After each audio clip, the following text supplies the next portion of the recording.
What's up, guys? Schoolsuck778 here to bring you a deck profile of my counter fairy deck. So yeah, let's get started. For monsters, starting off with monsters, 3 Bountiful Artemis. You need 3 Bountiful Artemis, definitely. It's what makes this deck run. Obviously, counter fairies, its effect. Everyone knows that for counter fairy deck, you need 3 of these. I play Triple Banisher Radiance. Now, this deck, this card stops a lot of decks. Like, it ruins Dragoonides a lot of times. It'll ruin Fabled a lot of times. It can mess with things you don't expect, like Naturias, sometimes. Now, I like playing 3, but a lot of times if I run into something that, a deck that doesn't really revolve around the graveyard, I'll just side it out. Like, I'll take 1 out and put Neospatian Grand Mole, or I'll take a couple out and put in another trap or something.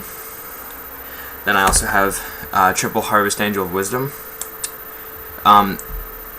This card is, because there's not a lot of high attack power monsters in this deck, and Harvest Angel is just a good no tribute beat stick. Plus its effect, if you actually get to use it, it helps out.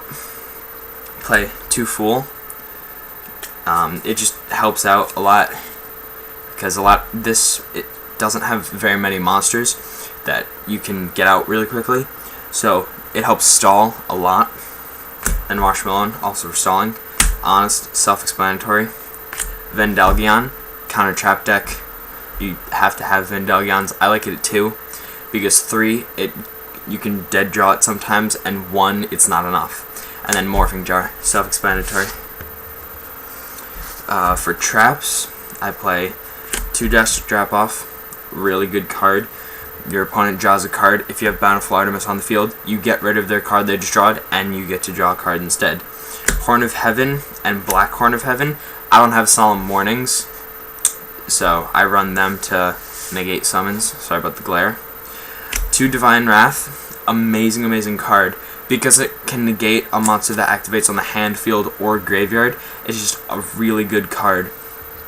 I think it works best at 2, because 3 you can dead draw. 1/7 Tools, 1 Magic Drain.